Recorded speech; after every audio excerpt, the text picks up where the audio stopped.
जीव ईश्वर का अंश है, जीव ईश्वर में मिलेगा।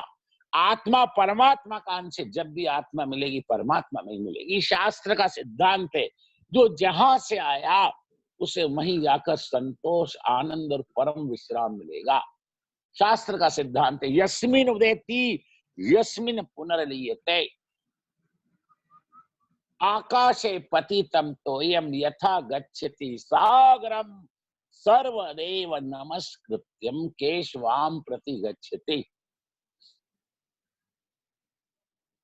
आकाश से धरती पर पानी गिरता है, जहां ढलान होता है पानी देता है, पानी जाता है नाली में, नाली जाती है नाले में, और नाला जाता है नगर की नदी में, और नदी जाती है बोलो गंगा, गंगा में सब मिलते हैं और गंगा सागर में मिल जाती है। तो जल का मूल स्रोत क्या है? समुद्र। तो जीव और जगत का मूल स्रोत क्या है? परमात्मा। सर्वदेव नमस्कृत्यम केशवाम प्रति गच्छति। भगवान को, जगत को, जीव को इस दृष्टि से देखो, आपकी भक्ति में, परमात्मा की प्राप्ति में कभी विक्षेप विघ्न नहीं आएगा। भेद दृष्टि से आपने जगत को देखा तो कभी अभिष्ट की प्राप्ति नहीं होगी। सब में भगवान है। राम जो दे नजर आपको तो सभी सूरत राम। एक बार भगवान के दर्शन करने का संकल्प करो और फिर साधन करो। जगत में आप जिससे भी मिलोगे आपको बिछड़ना पड़ेगा। भगवान ने बौद्धा अवतार लिया और गोरखपुर के आगे कुशीनगर, वहां निर्वाण हुआ गौतम बुद्ध का, इसी पूर्णिमा पे, वैशाख पूर्णिमा पे। और शिष्य थे आनंद। आनंद ने कहा, हे स्वामी, हे गुरुदेव, हे भगवान, मेरे को कल्याणकारी अंतिम उपदेश दो। बुद्ध ने क्या कहा? वियोगम निश्चितम। जिससे भी मिलोगे आपका वियोग निश्चित है। एक बार भगवान से मिलो, आपका वियोग कभी नहीं होगा। वियोगम निश्चितम। आपको ये मानव शरीर संसार सुख भोगने के लिए नहीं मिला, परमात्मा की प्राप्ति के लिए मिला है। ध्यान दो, आप जिससे भी मिलोगे बिछड़ना है। आपको संसार इतना आकर्षक लगता है, संसार जिसने बनाया हो कितना सुंदर होना।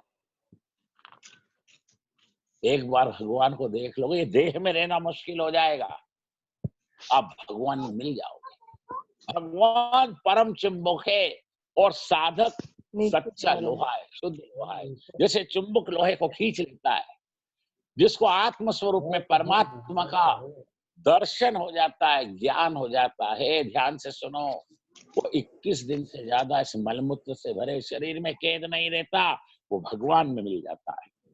लय पर्यंतम इति आलयम। विदुर जी का प्रश्न है, ये जगत की उत्पत्ति कैसे होती है? मेरे को इसकी कथा सुनना है। 4 प्रकार के प्रलय होते हैं। भागवत में 11वें स्कंद में उद्धव जी को भगवान द्वारकाधीश ने बताया है। नित्य प्रलय, नैमित्तिक प्रलय, आत्यांतिक प्रलय और महाप्रलय। जब किसी का शरीर छूटता है तो उसके लिए तो प्रलय हो ही गया।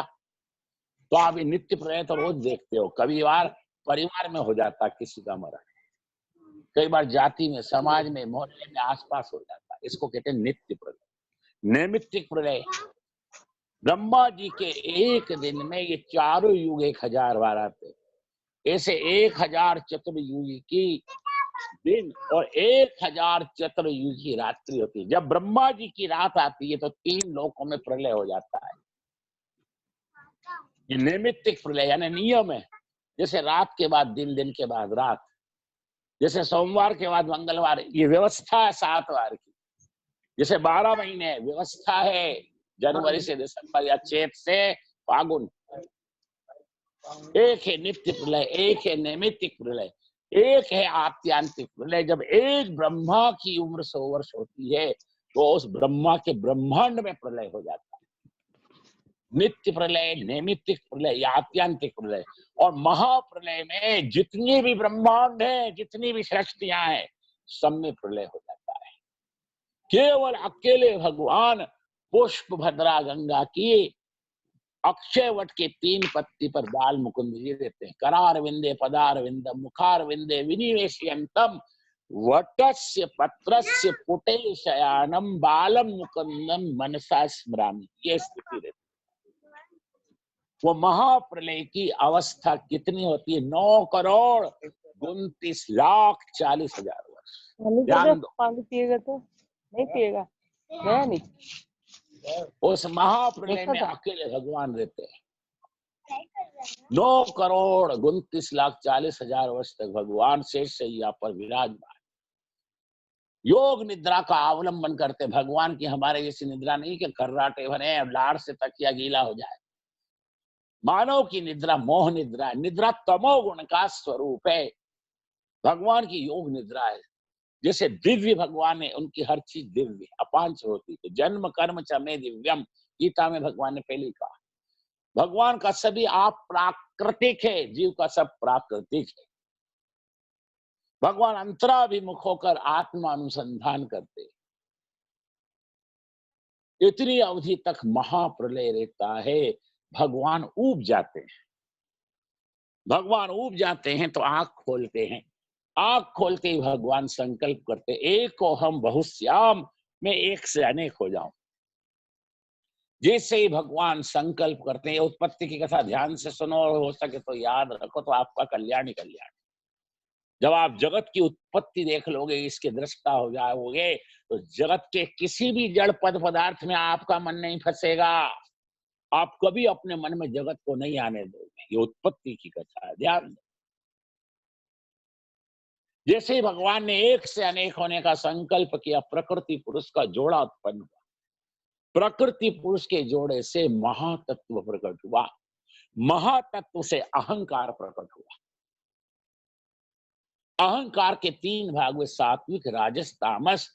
तामस अहंकार से पंच तन्मात्रा प्रकट हुई। शब्द, रूप, रस, स्पर्श, गंध। इन पंच तन्मात्रा से पंचभूत प्रकट हुए, पृथ्वी, जल, अग्नि, वायु, आकाश।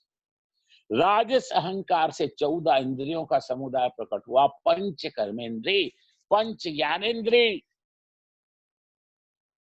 10 मन, बुद्धि, चित्त और अहंकार। ये 14 इंद्रियों का समुदाय प्रकट हुआ। सात्विक अहंकार से इंद्रियों के अभिमानी देवता प्रकट हुए।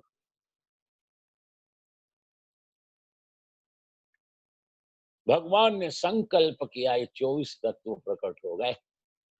ये 24 के 24 ही तत्व उस महाप्रलय की जल राशि में, क्षीर सागर में शव के जैसे पड़े थे, जड़ के जैसे पड़े थे। भगवान ने योग बल से सूक्ष्म रूप रखा और एक एक तत्व के अंदर प्रवेश किया, तो इतना बड़ा ये ब्रह्मांड उठकर खड़ा हो गया। 7 लोग धरती से ऊपर, जिसको सप्त स्वर्ग कहते हैं। भूलोक, भुवन लोक, महरलोक, जन लोक, तप लोक, सिद्ध लोक और सत्य लोक। 7 इस धरती से नीचे, जिसको सप्त पाताल कहते हैं। अतल, वितल, महीतल, सुतल, तलातल, रसातल और पाताल।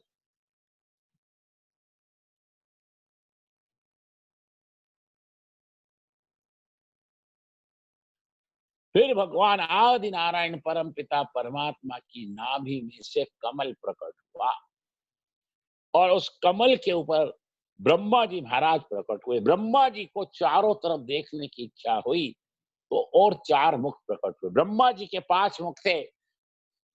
एक मुख से इन्होंने असत्य बोला शिव जी से, तो शिव जी ने त्रिशूल से ब्रह्मा जी के उस मस्तक को काट डाला। वो मस्तक कटकर बद्रिकारण्य में जहां जाकर गिरा, उसको ब्रह्म कपाली कहते हैं।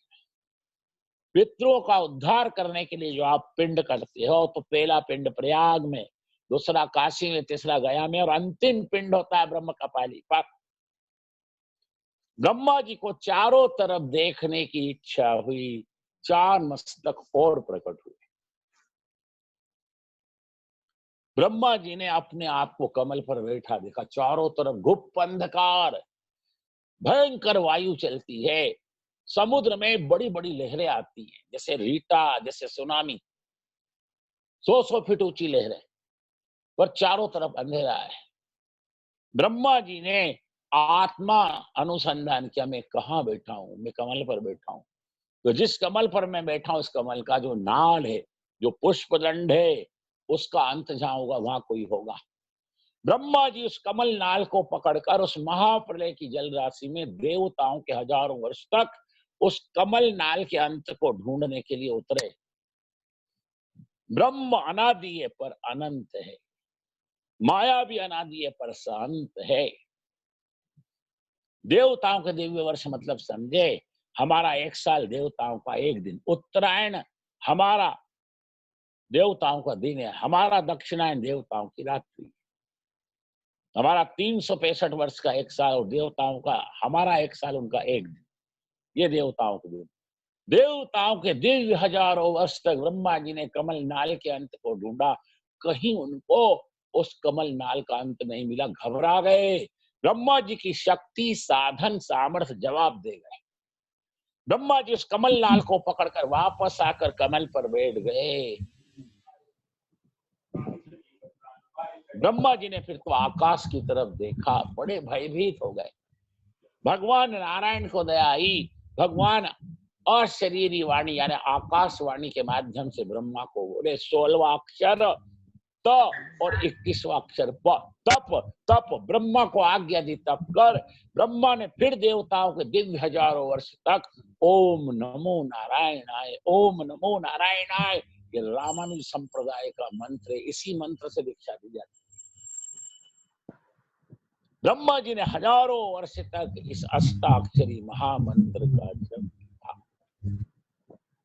जप के द्वारा तप हो गया। तप से शक्ति का संचय ब्रह्मा जी ने किया। भगवान को दया, भगवान के स्वरूप को जो माया ने अपनी आवरण शक्ति से ढाक रखा था, भगवान ने माया को इशारा किया, वो आवरण शक्ति गिरी। ब्रह्मा जी को शेष शैया पर शंख चक्र गदा पद्मधारी लक्ष्मी नारायण का दर्शन हुआ। 4 वेद से शास्त्र, जिसे राजा की भाट और बंदी जन स्तुति करते हैं, 4 वेद से शास्त्र भगवान के स्वरूप की स्तुति कर रहे हैं। 5 प्रकार की मुक्ति, सारूप्य, सालोक्य, सायुज्य, सामीप्य, केवल्य, ये 5 प्रकार की मुक्ति भगवान के आगे हाथ जोड़कर खड़ी। ऐश्वर्य शक्ति माता महालक्ष्मी जो पाद सेवन भक्ति की आचार्य हैं, भगवान के चरण अपनी गोद में रखकर धीरे धीरे भगवान के चरण दबाती। ऐसा दिव्य दर्शन आज ब्रह्मा जी को हुआ। भगवान ने ब्रह्मा जी को कहा, हे ब्रह्मा, मेरा ये दर्शन अमोघ है, फिर भी तू लायक नहीं, तेरी साधन भक्ति को दृढ़ करने के लिए मैंने ये दर्शन दिया, ये मेरा मूल स्वरूप नहीं है। भगवान त्रिपाद विभूति है, आपको भूमा नारायण का वर्णन करके बता चुके आरंभ के सत्संग। ये भगवान का एक पाद विभूति स्वरूप है। ब्रह्मा जी ने सुंदर लक्ष्मी नारायण की स्तुति की। भगवान से कहा, क्या आज्ञा, मैं क्या सेवा करूं कि मेरे को एक से अनेक होना है। तो रजोगुण को अंगीकार कर 10 दिक्पाल, 8 लोकपाल, 33 कोटि देवता, फिर ऋषियों की सृष्टि, फिर देवों की सृष्टि, फिर 84 लाख प्रकार के प्राणियों की सृष्टि 6 श्रेणियों में कर, स्वेदज, अंडज, उद्भिज, जनायुज, स्थावर और जंगम, 84 लाख प्राणियों को उत्पन्न कर। ब्रह्मा, मेरी एक से अनेक होने की इच्छा है कि महाराज जगत को उत्पन्न करने का जो ज्ञान था मैं भूल गया, क्योंकि आप महाप्रलय में 9,29,40,000 वर्ष समाधिस्थ रहे। आप महाप्रलय में सबको पेट में रखकर आप योग निद्रा का अवलंबन करके आत्मानुसंधान करते हो। मैं उस उत्पत्ति विषय ज्ञान को भूल गया। आप कृपा करके जगत को उत्पन्न करने का ज्ञान मेरे को वैराग्य और भक्ति सहित प्रदान करो। भगवान नारायण ने जब ब्रह्मा को वेदों का उत्पत्ति विषय ज्ञान दिया होगा, तो क्या 2-4-10 दिन पढ़ाने बैठे होंगे? 4 दिन यजुर्वेद, 6 दिन ऋग्वेद और 2 दिन शाम में। अरे केवल भगवान नारायण ने ब्रह्मा जी को प्रेम से देखा। ब्रह्मा जी के अंतःकरण में ज्ञान वैराग्य सहित भक्ति और उत्पत्ति करने का विशेष ज्ञान प्रकट हो गया। ज्ञान को रट रट कर, पुस्तक पोथी पुराणों से सुन सुनकर उत्पन्न मत करो। सनातन धर्म का एक सिद्धांत है, जिसकी उत्पत्ति उसका विनाश, जिसका जन्म उसका मरण, जो आया वो जाए, जो बना वो बिगड़े। कभी ज्ञान को उत्पन्न मत करो, ज्ञान को भक्ति से प्रकट करो। भक्ति माँ है, ज्ञान और वैराग्य बालक है। जो ज्ञान भक्ति से उत्पन्न होता है वो कायम टिकता है। पंडित पुस्तक के पीछे पढ़ता है, पुराणों के पीछे पढ़ता है, संत भगवान के पीछे पढ़ते हैं। संत जो बोलते हैं वो शास्त्र हो जाता। मीराबाई कहाँ वेद पढ़ी थी? मीराबाई को गोपाल जी का दर्शन राजमहल में हुआ। तुकाराम महाराज कहाँ वेद पढ़े थे? आज भी तुकाराम जी के ऐसे दिव्य अभंग है। अभंग कहते हैं मराठी में, अपन कहते हैं भजन, वो कहते हैं अभंग। कबीरदास जी कहाँ पढ़े लिखे थे? हिंदी साहित्य के आज भी विद्यार्थी कबीर की वाणी पर, कबीर के दोहों पर डिलीट और पीएचडी करते हैं। बोलो, संत जो बोलते हैं वो शास्त्र हो जाता है। कबीर जी के 2-4 दोहे का उदाहरण आपको देते हैं। आग लगी आकाश में, झर झर गिरे अंगार, कबीरा जल कंचन भया, काच भया संसार। कैसा कूट है ये, बोलो। कबीरा खड़ा बाजार में, ले लकुटिया हाथ, जो घर फूके आप ना तो होए हमारा, हमारे साथ। एक अचंभा हमने देखा, पानी में लग गई आग, पानी पानी जल गया और मछली रह गई साफ। ठाड़े बैठे पड़े उताने, कहे कबीर हम उसी ठिकाने। इंसान की खुशबू रहती है, इंसान बदलते रहते हैं। दरबार लगा ही रहता है, दरबान बदलते रहते हैं। बोलो, कैसी अटपटी वाणी है। पंडित शास्त्र के पीछे पड़ता है, संत भगवान के पीछे पड़ता है। नहीं तो वेदन का अंत नहीं, पुराण की पार नहीं। एक जन्म नहीं, लाखों जन्म लेकर भी आप वेद के मर्म को, परमात्मा के स्वरूप को नहीं जान सकते। परमात्मा साधन साध्य नहीं, कृपा साध्य।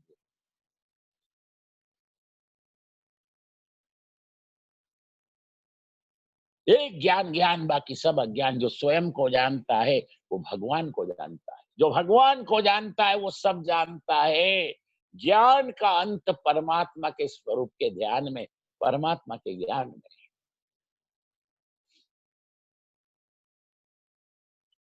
केवल नारायण ने ब्रह्मा जी को प्रेम से देखा। ब्रह्मा जी के अंतःकरण में ज्ञान वैराग्य से भक्ति प्रकट हो गई। ज्ञान को भक्ति से प्रकट करो। जो ज्ञान भक्ति के साथ प्रकट होता है वो कायम रहता है। धन तो बिस्तर में साथ छोड़ देता है, ज्ञान तो जीव के साथ साथ चलता है। वो जिस योनि में, जिस लोक में, जिस स्थान में, जिस स्थिति में हो, उसका ज्ञान साथ नहीं छोड़ता। बोलो, धन के तो हकदार बहुत आ जाएंगे, धन का तो बंटवारा होता है, ज्ञान का बंटवारा होता है। धन गड़ा मिल जाए, पड़ा मिल जाए, किसी की सेवा कर दो तो सब आपके नाम कर जाए, पर ज्ञान गड़ा पड़ा मिलता है? बोलो, घिसा और सालाग्राम बनो। इसीलिए ज्ञान रूपी धन के लिए क्या कहा कबीर ने? कबीरा सब जग निर्धना, धनवंता ना कोय, राम नाम जासु धन धनवंता सो होय। मीरा भाई क्या बोली? पायो जी मैंने राम रतन धन पायो, वस्तु अमोलक दी मेरे सतगुरु, कृपा कर अपनायो। जन्म जन्म की पूंजी पाई, जग में सभी खवायो, खर्च न खूटे चोर न लूटे, दिन दिन बड़े सवायो।